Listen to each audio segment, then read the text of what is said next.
İbrahim Halilullah Allah'ın dostu oğlunun damağını çalıp öz balasının damağını çalıp näme işi var dipdir. Ohum şeytan aydiptir. Yo ol damağını çalar o Huday buyurdu mukadiye diptir. Diş vurup bar ya ha diptir. Hacer aydiptir. Feteslimen li emrillahi azze ve celle. Allah buyuran olsa göz üstüne boyun üstüne biz boyun merhulü diptir. Feraca'al la'in bi gayri. İblis şeytan vakt ad basım öwürlipdir qahr bilen 12-13 yaşındaki yortup beren İsmail Zebihullah Allah'ın yoluna damak çalınan neydi? Zebihullah. İbrahim Halilullah'ın iyidin raginden yürüyüp gelyenmiş. لأين أصبح أبوك غاديا بك Daden menen yirak bar yan diptir. Onay dademin işwa diptir ya bir malın damağın salmanı var ya o dünyanın manı var ya. Ben kömekleşmehne var yani diptir. İblis layin ay diptir yok diptir sen damağın salmağı var ya diptir.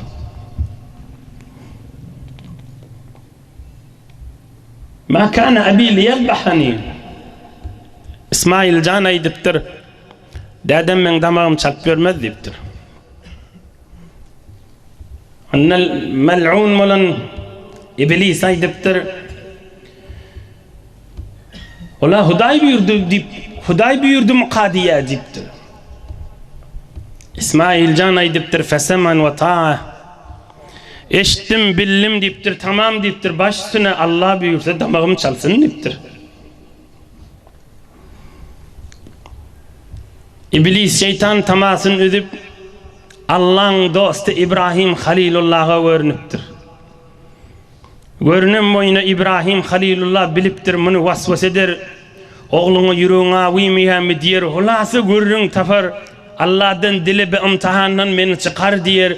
Hulası görürün tafar deyip 7 tane daş alıp belleptir. Şeytan gidiptir. Anırrak baranda yeni görünüptür, yeni belleptir. Şeytan kaçıptır. Anırrak baranda yeni görünüptür, yeni belleptir. Hacıları 3 yerde 7-7'den daşat yani İbrahim Halilullah İblis-i lain Allah'ın ve Müslümanlığın düşmanı olan şeytanı bellerliği sebebiyle. Bir 2 dakika işte gurrunu deylin ilmini yan təze hacılar da vacip olan daş atmak remyül cemarat deyilyer. Keyif edip Allah'ını zikredip şeytanı atanırlar. Şeytanın vasvasasının biri adamın daş atıptığa fikrine getiriyen zadının biri nemi oyun yağlı yönü daş bellep durmalı şeytan mamme geriştadı deyip şunlar da şeytan vasvas etti ya da. Kaytay deyin. Hacıları daş atıptı. Şeytan şu tadı da yine adamları vasvas etti ya Müslümanları. Bu tadı şeytan yok ki. Bu tadı duracak mı neyme? Kaçık gider de. Özün bir Müslümanların arasında belli dip duracak mı? Bir oyun yanık yönü daş bellep durmalı özün ağırlamak gibi deyip sen şu daş atmanda ciddi çının menen daş attırman evine geçecek bolup yalandan daş attıracak bol yerde. Şu fikrin özü de şeytan vasvas etti ya da. Müslüman daş at yer şeyler İbrahim Halilullah İbrahim Allah'ın dostu şeytanı görüp daş atansan o Allah'ın buyruğunu yerine getiriyor. Hemen bir adam şeytanı şitada tutup daş bilen vurunun doğursun mağrayından vuranın o tada daş atması şeytana katanrak diyordu. Son Hudayın buyruğunu tutuyordu belli. Misal deyin Safa Marwa arasında Hazreti Hacer su tapacak bolup yortupdyr. Bu mahal su otadı, zemzem su akıpdy. Näme diýip yortup ben diýen ýaly bolar onda. Allah'ın buyruğunu yerine getirmeden çirip. Biz şol daşatmada da bir wagtda şu näme diýip biz atyp duýup sorasalar ya gurrun bolsa ya ýürege şeytan waswasa etse. Eýemiz Allah'ın buyruğu şol İbrahim Halilullah şeytan iştahdy görüp atyp Allah'ın buyruğu fettebi' millete İbrahim hanife. İbrahim Halilullah'ın izine düştü edenini etti ya Hudaý Taala Muhammed Peygamberi aleyhissalatu vesselam. Ve şonun içinde daş atılýardy. Ve şu atılýan daş şeytanyň öz maňraýyndan guran daşyňdan gatynrak diýýärdi. Hudaýyň buyruğunu yerine getirýän. İbrahim Halilullah daşları attı. Mel'un Hudaýyň we sizin düşmanınız bolan iblis şeytan kaçıptır.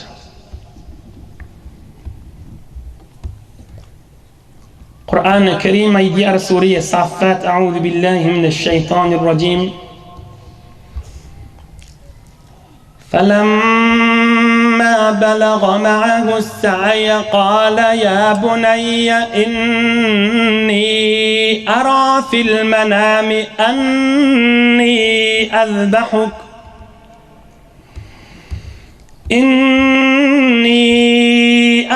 في المنام أني أذبحك فانظر ماذا ترى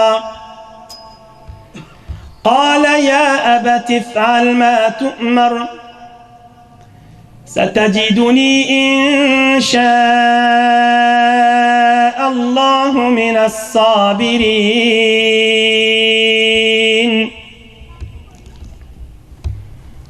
İbrahim Halilullah oğlu İsmailcan menen halwata girdiler. Deren içine damak çalınmalı yere vardılar. Aham yuvaşlık bilen oğluna vakib aydiptir. Ya bunayya inni ara fil manami anni azbahuka. Canı oğulliptir.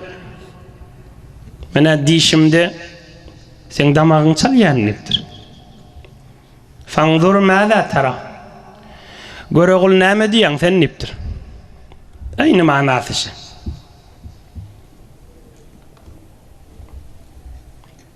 Mena dişimde sen damağın çalyan. Fanzur mâzâ tara. Göre oğul näme diýen sen niptir. Sen pikiriň näme, sen nazaryň näme? Oğlunyň taýýarlygy barmy ýok, şonu görjek bolupdyr. Taýýarlygy bar bolsa, bir ýüz bilen ugrajak, mäkem ýeňirräk boljak işi. Oğlunyň taýýarlygy ýok bolsa, sorak jogap edip berjek bolsa, işin mäkemräk durar ýanyp, hesabyny çekmek üçin soratdyrdy. Yine bir aýdyn, canygul mena dişimde sen damagyň çalýanlypdyr. Peýgamberlaryň dişlerde wahy bolýar. Görogul näme diýen diýipdir. Falamma aslama qala ya abati fa'al ma tu'mar. Uýda diýipdir. Jannada diýipdir. Hudaý buyuran zadyny geňeşme gerekmi diýipdir. Allah'ın buyuran zadyny ýerine ýetir diýipdir. Oğluny sabr etýän görersiň diýipdir. Sabırlıdırın diýipdir. Allah'ın buyruğunu yerine getir diýipdir. Tarih-i Tabari'da İmam Tabari bir neçe rivayetleri getirýär. Beýik dağ ýaly ulamalardan. Felemma aslama. İbrahim Halilullah Allah'ın buyruğuna boyun verip gözünden boyur yaşattırıp İsmailcanna süýünüp ýatyp ve huve yebki ve İsmail yastanqi'u ad-dumu'u tahta khaddihi. Gulala ýanagyndan ýaşlar akyp duran işte. damak çalınacak yerde asmanı lerzana koyyan görürüm. Ata oğul, dede oğul gözlerinden boyur boyur yaş aktırıp Allah-u Zülcelal'ın emrini yerine getirmeli olurlar. İsmail can aydıptır, can neydi deyiptir, senden bir neçe zat isteyen deyiptir. Uştud ribati, vakfuf an thiyabik, hatta la yantaziha min demi feterahu ummi. Boyur boyur gözlerinden yaş aktırıp Allah'ın buyruğunu yerine getirir ata oğul olup makam teslim olup ikisi de çını bilen ciddi durup İsmail can süyünüp de gözünün yaşı yanağının eteğinden boyur boyur dökülüp duqa dede meni qavdan deyiptir. Eğer danmasan beni vurunsan kanımdan koynuna sırası enem görse ağır dever eneme deyiptir. Gayrat etmenden koynumda birime yığnaştır men kanımdan sana sıçramasın deyiptir. İbrahim Halilullah vakcan oğul deyip elinden okşap gözünden yaş aktırıp çırnamağa dürüptür. İsmail can aydıptır, dede men yüzlüğün yatır deyiptir. Ve kubbeni li vecihi fe inni akhşa en tanzira fi vecihi فتدركك رقة تحول بينك وبين أمر الله عز وجل. Boyur boyur gözlerinden yaş aktırıp dukalar dedem deyiptir, meni yüzlüğün yatır deyiptir. Men yüzüm gözlep başına ay oğul sen damağın tarp bilecek deyip men turdama deyiptir. Men mağrayım yere deyip dursun deyiptir. Yüzümde gözleme deyiptir, gezliğin bıçağını boğazın eteğinden koydu, katınrak çek de koyuver deyiptir, güymensen deyiptir, yüreğine uyarmana deyiptir. İbrahim Halilullah aydıptır, ni'mel ahul ente ya bunayya ala emrillahi azze ve celle. Vah can oğul deyiptir, berekallah deyiptir, bana kömekleşen deyiptir, Allah'ın buyruğunu yerine getirmeye deyiptir. Ahırkıca keyfim eneme salam aydağa deyiptir.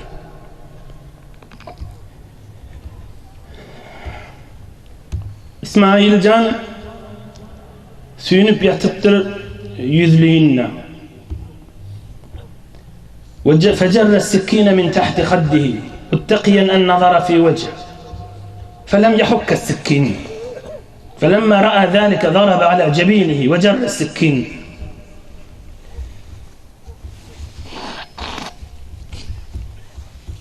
İbrahim Halilullah mert batır adam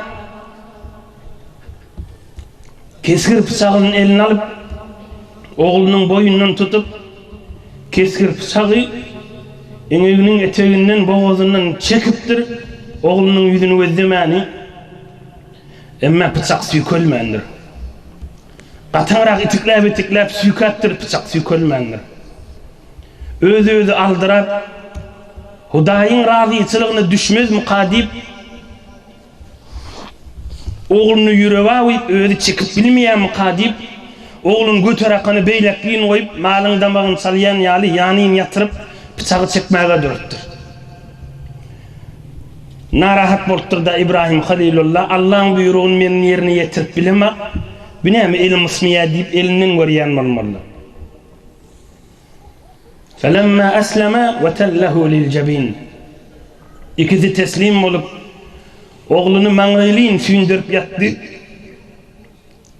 وَنَادَيْنَاهُ اَنْ يَا إِبْرَاهِيمُ قَدْ صَدَّقْتَ الرُّؤْيَا إِنَّا كَذَلِكَ نَجْزِي الْمُحْسِنِينَ إِنَّ هَذَا لَهُوَ الْبَلَاءُ الْمُبِينُ وَفَدَيْنَاهُ بِذِبْحٍ عَظِيمٍ.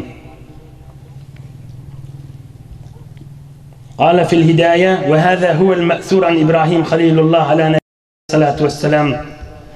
الله أكبر الله أكبر لا إله إلا الله والله أكبر الله أكبر ولله الحمد.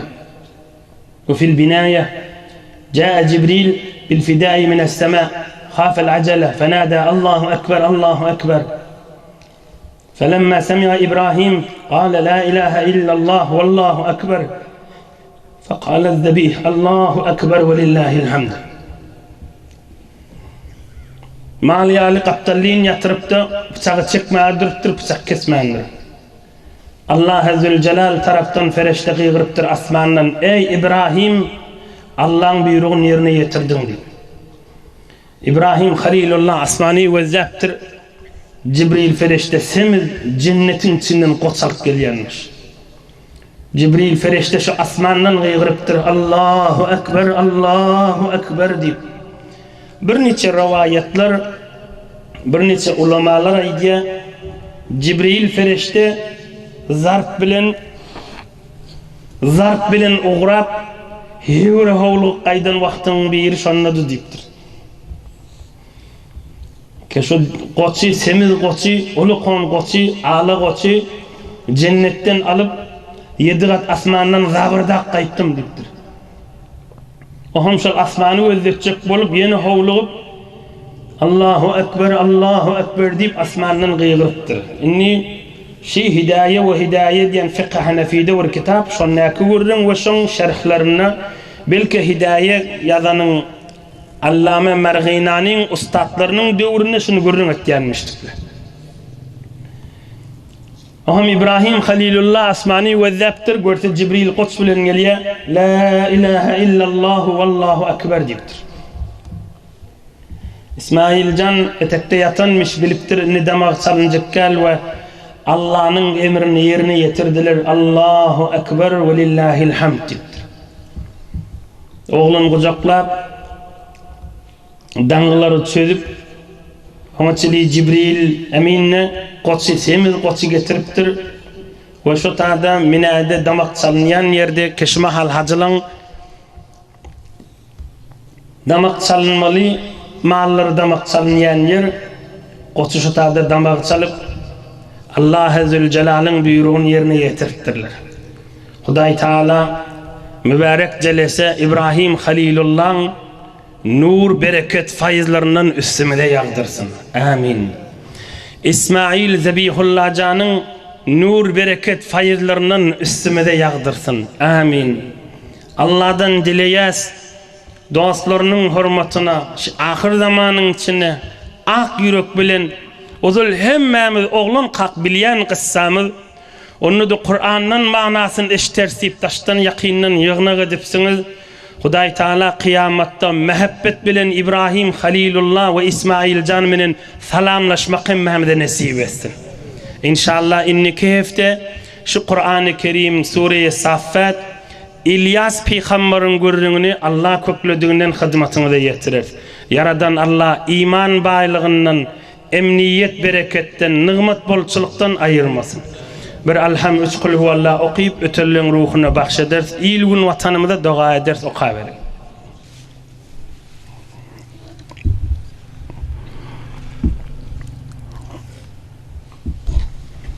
Pir-i Can ilahi amin. İlahi amin. İman görüyorsun. Bereket, muhabbet görüyorsun. İzzet, emniyet, amallık görüyorsun. Nimet, bolçuluk görüyorsun. Halal ve arastalık görüyorsun. İlahi amin. Amin ya Sultan. Amin ya Erhamer Rahimin. Amin ya Mucibet Dahavat. Berahmetke ya Erhamer. Barakallah. Hemmenize dostluğunuz bile.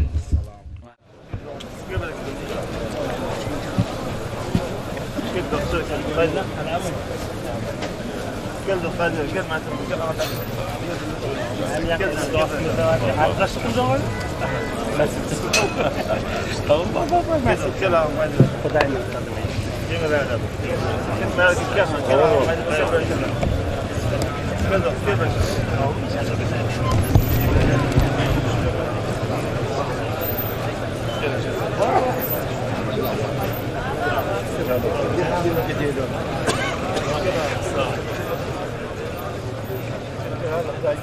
Selim canları var.